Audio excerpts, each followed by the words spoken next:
Welcome to Deals Kerala.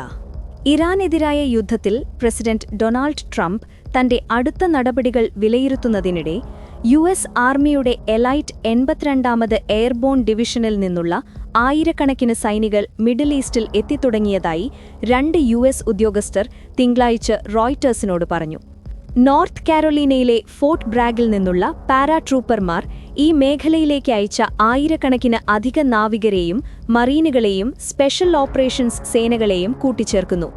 വാരാന്ത്യത്തിൽ ഏകദേശം 2500 marine സൈനികർ മിഡിൽ ഈസ്റ്റിലെത്തി. ഇറാനെതിരായ ആക്രമണങ്ങളിൽ ഉൾപ്പെട്ട യു.എസ്. വിമാനങ്ങൾക്ക് സ്പെയിൻ തങ്ങളുടെ വ്യോമാതിർത്തി അടച്ചിട്ടതായി പ്രതിരോധ മന്ത്രി മാർഗരിറ്റ റോബ്ലെസ് തിങ്കളാഴ്ച പറഞ്ഞു. ഇറാനെതിരായ അമേരിക്കയുടെയും ഇസ്രായേലിന്റെയും ആക്രമണങ്ങളെ ഏറ്റവും ശക്തമായി എതിർത്തവരിൽ ഒരാളാണ് സ്പാനിഷ് പ്രധാനമന്ത്രി പെഡ്രോ സാഞ്ചസ്. അവയെ അശ്രദ്ധവും നിയമവിരുദ്ധവുമാണെന്ന് അദ്ദേഹം വിശേഷിപ്പിച്ചു. ദുബായ് തുറമുഖത്തിന്റെ നങ്കൂരമിട്ടിരുന്ന അൽ സാൽമി ക്രൂഡ് ഓയിൽ ടാങ്കറിനെ തിങ്കളാഴ്ച ഇറാൻ ആക്രമിച്ചു. കപ്പലിന് തീയിടുകയും കപ്പലിന്റെ പുറംചട്ടയ്ക്ക് കേടുപാടുകൾ സംഭവിക്കുകയും ചെയ്തുവെന്ന് കുവൈത്ത് പെട്രോളിയം കോർപ്പറേഷൻ മുന്നറിയിപ്പ് നൽകിയതായി Kuwait state news agency report ചെയ്തു. ഫെബ്രുവരി 28-ന് അമേരിക്കയും ഇസ്രായേലും ഇറാനെ ആക്രമിച്ചതിനു ശേഷം ഗൾഫിലും ഹോർമൂസ് കടലിടുക്കിലും മിസൈലുകളോ സ്ഫോടകാത്മകമായ വ്യോമ കടൽ ഡ്രോണുകളോ ഉപയോഗിച്ചുള്ള വ്യാപാര കപ്പലുകൾക്കു നേരെയുള്ള ആക്രമണങ്ങളിലെ ഏറ്റവും പുതിയതാണ് ഈ ആക്രമണം. ദുബായ് ജലാശയത്തിൽ ഒരു കുവൈത്ത് എണ്ണ ടാങ്കറിന് നേരെയുണ്ടായ ഡ്രോൺ ആക്രമണത്തോട് പ്രതികരിക്കുകയായിരുന്നു താങ്കളെന്നും തീ നിയന്ത്രണവിധേയമാക്കാൻ സമുദ്രാഗ്നിശമന സേനാനികൾ പ്രവർത്തിക്കുന്നുണ്ടെന്നും ദുബായിലെ അധികൃതർ സ്ഥിരീകരിച്ചു. ആർക്കും പരിക്കുകളൊന്നും റിപ്പോർട്ട് ചെയ്തിട്ടില്ലെന്നും 24 ക്രൂജനങ്ങളുടെയും സുരക്ഷ ഉറപ്പാക്കിയിട്ടുണ്ടെന്നും അവർ പറഞ്ഞു. സൗദി അറേബ്യയിലെ റാസ് തനൂറ തീരത്തിൽ സ്ഥിതി ചെയ്യുന്ന ഗ്രീക്ക് ഉടമസ്ഥതയുള്ള ഒരു കണ്ടെയ്നർ കപ്പലിന് സമീപം വെള്ളത്തിൽ പതിച്ച 2 വ്യത്യസ്ത സംഭവങ്ങൾ റിപ്പോർട്ട് ചെയ്തതായി സമുദ്ര സുരക്ഷാ വിദഗ്ധർ പറഞ്ഞു. ലൈബീരിയൻ പതാകയുള്ള എക്സ്പ്രസ് റോമിലെ റാസ് തനൂറയിൽ നിന്നും ഏകദേശം 22 നോട്ടിക്കൽ മൈൽ വടക്കുകിഴക്ക് കണ്ടെയ്നർ കപ്പലിന് സമീപം വെള്ളത്തിലേക്ക് 2 അജ്ഞാത പ്രൊജക്ടൈലുകൾ ചിതറിത്തെറിച്ചതായി റിപ്പോർട്ട് ചെയ്തു. സംഭവങ്ങൾ പരസ്പരം 1 മണിക്കൂർ വ്യത്യാസത്തിലാണ് സംഭവിച്ചതെന്നും ക്രൂ സുരക്ഷിതരാണെന്നും ബ്രിട്ടീഷ് സമുദ്ര അപകട നിയന്ത്രണ ഗ്രൂപ്പായ വാൻഗാർഡ് പറഞ്ഞു. തെക്കൻ ലെബനോണിൽ നടന്ന 2 വ്യത്യസ്ത സംഭവങ്ങളിൽ ഇന്തോനേഷ്യയിൽ നിന്നുള്ള 3 ഐക്യരാഷ്ട്ര സമാധാന സേനാ അംഗങ്ങൾ കൊല്ലപ്പെട്ടു. തെക്കൻ ലെബനോണിലെ ബാനി ഹയാന് സമീപം തിങ്കളാഴ്ച അജ്ഞാത ഉറവിടത്തിൽ നിന്നുള്ള ഒരു സ്ഫോടനത്തിൽ 2 സമാധാന സേനാ അംഗങ്ങൾ കൊല്ലപ്പെട്ടു. സ്ഫോടനത്തിൽ മറ്റു 2 സൈനികർക്ക് പരിക്കേറ്റതായി UN സമാധാന സേനയായ യൂണിഫിൽ പ്രസ്താവനയിൽ പറഞ്ഞു. തെക്കൻ ലെബനോൺ ഗ്രാമമായ അഡ്ജിത്ത് അൽ ഖുസൈറിനടുത്തുള്ള ഗ്രൂപ്പിന്റെ ഒരു സ്ഥാനത്തിന് സമീപം ഒരു പ്രൊജക്ടൈൽ പൊട്ടിത്തെറിച്ച് ഇന്തോനേഷ്യൻ സൈനികൻ കൊല്ലപ്പെട്ടു. ആ സമയത്ത് മറ്റൊരു സമാധാന സേനാ അംഗവും ഗുരുതരമായി പരിക്കേറ്റു. മാർച്ച് 2-ന് പൊട്ടിപ്പുറപ്പെട്ട ഇസ്രായേലും ലെബനോണിലെ സായുധ ഗ്രൂപ്പായ ഹിസ്ബുള്ളയും തമ്മിലുള്ള പുതിയ യുദ്ധത്തിൽ ഐക്യരാഷ്ട്ര സമാധാന സേനയിലെ ആദ്യത്തെ മരണമായിരുന്നു ഞായറാഴ്ചത്തേത്. സൈനിക കോടതികളിൽ ശിക്ഷിക്കപ്പെട്ട പലസ്തീനികളെ തൂക്കിലേറ്റി വധശിക്ഷ നടപ്പാക്കുന്നതിനുള്ള നിയമം ഇസ്രായേൽ പാർലമെന്റ് തിങ്കളാഴ്ച പാസാക്കി. ശിക്ഷ വിധിച്ചതിന് 90 ദിവസത്തിനുള്ളിൽ തൂക്കിലേറ്റുന്നതിനു പുറമെ ചില കാലതാമസങ്ങൾക്ക് അനുവാദമുണ്ടെങ്കിലും മാപ്പ് നൽകുന്നതിന് ഇതിൽ അവകാശമില്ലെന്നും ഈ നിയമം പറയുന്നു. വധശിക്ഷയ്ക്ക് പകരം ജീവിതപര്യന്തം ശിക്ഷ വിധിക്കുന്നതിന് ഇതിൽ ഓപ്ഷൻ ഉണ്ടെങ്കിലും വിശദീകരിക്കപ്പെടാത്ത ചില പ്രത്യേക സാഹചര്യങ്ങളിൽ മാത്രമാണിതുള്ളത്.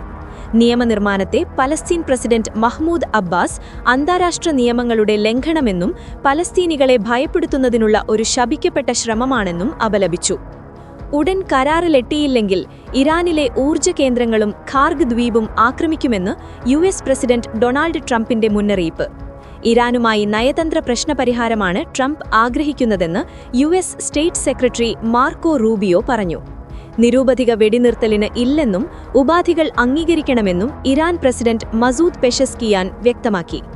അമേരിക്കയുടെ യുദ്ധനീക്കങ്ങളുമായി സഹകരിക്കില്ലെന്ന് ബ്രിട്ടനും സ്പെയിനും അറിയിച്ചു. ചർച്ചയ്ക്കായി പാക് വിദേശകാര്യമന്ത്രി ഇന്ന് ചൈനയിലേക്ക് തിരിക്കും. ജിദ്ദയിലും തിരക്കിട്ട നയതന്ത്ര നീക്കങ്ങൾ നടക്കുകയാണ്. ഇറാനിൽ കാലുകുത്തുന്ന യു.എസ്. മറീനുകളെ കൊന്നൊടുക്കുമെന്ന് സൈന്യം മുന്നറിയിപ്പ് നൽകി. കുവൈറ്റിൽ വൈദ്യുതി ജലശുദ്ധീകരണ പ്ലാന്റിന് നേരെയുണ്ടായ ആക്രമണത്തിൽ പങ്കില്ലെന്ന് ഇറാൻ അറിയിച്ചു. അതേസമയം ഇറാനിൽ 24 മണിക്കൂറിനിടെ 400 ബോംബുകളിട്ടതായി ഇസ്രായേൽ. വ്യാവസായിക കേന്ദ്രങ്ങളിൽ ഇന്ന് വ്യാപകമായ ആക്രമണം നടത്തി. ഇസ്രായേലിൽ യുദ്ധത്തിൽ പരിക്കേറ്റവരുടെ എണ്ണം 6000 കടന്നു. 110 പേർ സാരമായ പരിക്കുകളോടെ ഇപ്പോഴും ആശുപത്രിയിലുണ്ടെന്ന് ഇസ്രായേൽ ആരോഗ്യ മന്ത്രാലയം വ്യക്തമാക്കി. മരണക്കണക്ക് വ്യക്തമാക്കാതെയാണ് റിപ്പോർട്ട്. ഇറാനിൽ ഇസ്രായേൽ അതിന്റെ ദൗത്യപൂർത്തീകരണത്തിന്റെ അന്തിമഘട്ടത്തിലാണെന്ന് സുരക്ഷാ ഉദ്യോഗസ്ഥരെ ഉദ്ധരിച്ച് ഇസ്രായേലി ആർമി റേഡിയോ റിപ്പോർട്ട് ചെയ്തു. വടക്കൻ ഇസ്രായേലിലെ തന്ത്രപ്രധാന നഗരമായ ഹൈഫയെ ലക്ഷ്യമിട്ട് ശക്തമായ മിസൈൽ ആക്രമണവുമായി ഹിസ്ബുള്ള. നഗരത്തിലെ നാവികസേനാ താവളത്തിനു നേരെ അത്യാധുനിക മിസൈലുകൾ ഉപയോഗിച്ച് ആക്രമിച്ചതായി ഹിസ്ബുള്ള ഔദ്യോഗികമായി അറിയിച്ചു. തിങ്കളാഴ്ച ഉച്ചയ്ക്കോടെയാണ് ഹൈഫയിലെ വ്യാവസായിക മേഖലയെ നടുക്കി മിസൈലുകൾ പതിച്ചത്. ഇതിനു പിന്നാലെ നഗരത്തിലെ പ്രധാന എണ്ണശുദ്ധീകരണശാലയായ ബസാൻ റിഫൈനറിയിൽ വൻ തീപിടുത്തവും ഉണ്ടായി. ഹൈഫയിലെ നാവികസേന ആസ്ഥാനത്തെ ലക്ഷ്യമിട്ടായിരുന്നു ഹിസ്ബുള്ളയുടെ മിസൈൽ വർഷം. എണ്ണശുദ്ധീകരണശാലയിലെ ഒരു ഗ്യാസോലിൻ ടാങ്കിന് തീപിടിക്കുകയും പ്രദേശം പുകപടലങ്ങളാൽ നിറയുകയും ചെയ്തു. അതേസമയം മിസൈൽ നേരിട്ട് പതിച്ചതാണോ അതോ ഇസ്രായേലിന്റെ പ്രതിരോധ സംവിധാനങ്ങൾ മിസൈൽ തകർത്തപ്പോഴുണ്ടായ അവശിഷ്ടങ്ങൾ വീണതാണോ തീപിടുത്തത്തിന് കാരണമെന്ന് ഇസ്രായേൽ അധികൃതർ വ്യക്തമാക്കിയിട്ടില്ല. ആക്രമണത്തിൽ ഇതുവരെ ആൾനാശമൊന്നും റിപ്പോർട്ട് ചെയ്തിട്ടില്ല. മേഖലയിൽ ഇസ്രായേലും ഹിസ്ബുള്ളയും തമ്മിലുള്ള പോരാട്ടം തീവ്രമാകുന്നതിനിടയിലാണ് ഹൈഫയിലെ തന്ത്രപ്രധാനമായ എണ്ണശുദ്ധീകരണശാലയ്ക്കെതിരെ ആക്രമണമുണ്ടായിരിക്കുന്നത്. നിലവിൽ അഗ്നിശമന സേനാനികൾ തീ നിയന്ത്രണ വിധേയമാക്കാനുള്ള ശ്രമങ്ങൾ തുടരുകയാണ്. പ്രദേശത്തെ ജനങ്ങൾക്ക് ആരോഗ്യ ഭീഷണി ഇല്ലെന്നാണ് പരിസ്ഥിതി മന്ത്രാലയം അറിയിക്കുന്നത്. ഇറാനിലെ ഭരണമാറ്റത്തെക്കുറിച്ചുള്ള US പ്രസിഡന്റ് ഡൊണാൾഡ് ട്രംപിന്റെ അവകാശങ്ങളെ പരിഹസിച്ച് സഹോദരിപുത്രി മേരി എൽ ട്രംപ്. ഇറാനിൽ ഭരണമാറ്റം ലക്ഷ്യമിട്ട ട്രംപിന്റെ നീക്കങ്ങൾ അദ്ദേഹത്തിന് തന്നെ തിരിച്ചടിയാകുമെന്ന് മേരി പറഞ്ഞു. കഴിഞ്ഞ ദിവസം എയർഫോഴ്സ് വണ്ണിൽ മാധ്യമപ്രവർത്തകരോട് സംസാരിക്കുകയാണ് ഇറാനിൽ ഭരണമാറ്റം നടന്നതായി ട്രംപ് അവകാശപ്പെട്ടത്. നമ്മൾ അവരുമായി ഒരു കരാറിലെത്തുമെന്ന് എനിക്ക് ഉറപ്പുണ്ട്, പക്ഷേ നിലവിൽ അവിടെ ഭരണമാറ്റം നടന്നു കഴിഞ്ഞുവെന്നാണ് കൊല്ലപ്പെട്ട ഇറാനിയൻ നേതാക്കളുടെ എണ്ണം ചൂണ്ടിക്കാട്ടി ട്രംപ് പറഞ്ഞത്. മുൻപ് ആരും ഇടപഴകാതിരുന്ന പുതിയ ഒരു വിഭാഗത്തോടാണ് ഇപ്പോൾ ആശയവിനിമയം നടത്തുന്നതെന്നും അതുകൊണ്ടിതിനെ ഭരണമാറ്റമായി കണക്കാക്കാമെന്നും ട്രംപ് കൂട്ടിച്ചേർത്തു. ക്ലിനിക്കൽ സൈക്കോളജിസ്റ്റും എഴുത്തുകാരിയുമായ മേരി ട്രംപ് തന്റെ യൂട്യൂബ് ചാനലിലൂടെയും ട്രംപിന്റെ ഇറാൻ നയത്തെ രൂക്ഷമായി വിമർശിച്ചു. ഈ യുദ്ധം എണ്ണമറ്റ ജീവനുകളും കോടിക്കണക്കിന് ഡോളറുകളും നഷ്ടപ്പെടുത്തും. ഇറാൻ ജനതയെ സ്വതന്ത്രരാക്കാനല്ല ട്രംപ് ബോംബിടുന്നതെന്നും പകരം തന്റെ വ്യക്തിഗത താൽപര്യങ്ങൾ സംരക്ഷിക്കാനാണെന്നും മേരി ആരോപിച്ചു. താൻ വലിയ പ്രതിസന്ധിയിലാണെന്ന് ട്രംപിന് അറിയാമെന്നും അപമാനം ഒഴിവാക്കാനുള്ള അദ്ദേഹത്തിന്റെ തീവ്ര ശ്രമമാണ് ഈ യുദ്ധത്തിനു പിന്നിലെന്നും അവർ കൂട്ടിച്ചേർത്തു. തെക്കൻ ഇറാനിലെ മിനാബിലുള്ള ഷജറെ തയ്യിബ ഗേൾസ് സ്കൂളിനു നേരെ അമേരിക്കൻ മിസൈൽ ആക്രമണം കേവലം ഒരു അബദ്ധമായിരുന്നില്ലെന്നും അത് വ്യക്തമായ അറിവോടെ നടത്തിയ തീവ്രവാദമാണെന്നും മുൻ US ഇന്റലിജൻസ് ഉദ്യോഗസ്ഥ ജോസഫീൻ ഗിൽബ്യൂ പറഞ്ഞു. 17 വർഷത്തോളം US ആർമിയിൽ കൗണ്ടർ ടെററിസം ഓഫീസറായും DIA, NSA തുടങ്ങിയ സുപ്രധാന ഏജൻസികളിലും പ്രവർത്തിച്ച വ്യക്തിയാണ് ജോസഫീൻ ഗിൽബ്യൂ. ഈ സംഭവത്തെ ഒരു യുദ്ധക്കുറ്റമെന്നാണ് വിശേഷിപ്പിച്ചത്. അമേരിക്കൻ സൈന്യത്തിന്റെ നടപടിയെ വിമർശിച്ച അവർ നമ്മൾ തന്നെയാണ് തീവ്രവാദികളെന്ന് തുറന്നടിച്ചു. ആക്രമണത്തിന്റെ ഭയാനകമായ നാൾവഴികൾ അവർ കൃത്യമായി വിശദീകരിക്കുന്നുണ്ട്. രാവിലെ 10 മണിക്കാണ് ഇസ്രായേലും അമേരിക്കയും ഇറാനിൽ ആക്രമണം ആരംഭിച്ചത്. 10:20 മിനാബ് സ്കൂളിലെ ജീവനക്കാർ കുട്ടികളെ സുരക്ഷിത സ്ഥലത്തേക്ക് മാറ്റാൻ തുടങ്ങി. എന്നാൽ ആദ്യത്തെ മിസൈൽ കൃത്യമായി സ്കൂളിലാണ് പതിച്ചത്. ഇതോടെ പരിഭ്രാന്തരായ കുട്ടികളെ അടുത്തുള്ള പ്രാർത്ഥനാ മുറിയിലേക്ക് മാറ്റി. എന്നാൽ രണ്ടാമത്തെ മിസൈൽ ഈ പ്രാർത്ഥനാ മുറിയിലാണ് വന്നുവീണത്. അവിടെ വെച്ചാണ് 163 കുട്ടികൾക്ക് ദാരുണമായ അന്ത്യം സംഭവിച്ചത്. മൂന്നാമത്തെ മിസൈൽ സ്കൂളിന് തൊട്ടടുത്ത് തന്നെ പതിക്കുകയും ചെയ്തു. അമേരിക്കൻ നാവികസേന ഉപയോഗിച്ച അത്യാധുനിക ടോമഹോക്ക് മിസൈലുകളിലെ സാങ്കേതികവിദ്യ ചൂണ്ടിക്കാട്ടിയാണ് ജോസഫീൻ അമേരിക്കൻ വാദങ്ങളെ പൊളിക്കുന്നത്. ഈ മിസൈലുകളിൽ തത്സമയ ദൃശ്യങ്ങൾ നൽകുന്ന ഓൺബോർഡ് ക്യാമറകളുമുണ്ട്. കൂടാതെ കൃത്യമായ ഉപഗ്രഹ ചിത്രങ്ങളും സൈന്യത്തിന് എപ്പോഴും ലഭ്യമാണ്. കുട്ടികൾ വരച്ച പൂക്കളുടെ മറ്റും വർണ്ണാഭമായ ചിത്രങ്ങൾ നിറഞ്ഞ മതിലുകളുള്ളതായിരുന്നു ആ സ്കൂൾ. എന്നിട്ടും യാതൊരു ദയയുമില്ലാതെ ആക്രമണം നടത്തുകയായിരുന്നു എന്നവർ ആരോപിച്ചു. USS സ്പ്രൂവൻസ് എന്നവ യുദ്ധക്കപ്പലിൽ നിന്നാണ് ഈ മിസൈലുകൾ വിക്ഷേപിച്ചതെന്ന് വാർത്താ റിപ്പോർട്ടുകൾ സൂചിപ്പിക്കുന്നു. ഇത്രയും വലിയൊരു കൂട്ടക്കൊലതി നടന്നിട്ടും അമേരിക്കൻ കോൺഗ്രസോ മറ്റ് അധികാരികളോ യാതൊരുവിധ അന്വേഷണങ്ങളും നടത്തിയില്ല എന്നത് ജോസഫീൻ ചൂണ്ടിക്കാട്ടി.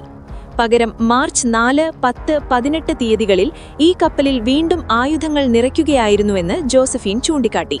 രാഷ്ട്രീയമോ മതപരമായ ലക്ഷ്യങ്ങൾ നേടുന്നതിനായി സാധാരണക്കാർക്കു നേരെ നടക്കുന്ന ആസൂത്രിതമായ ആക്രമണങ്ങളെയാണ് അമേരിക്ക തീവ്രവാദമെന്ന് നിർവചിക്കുന്നത്.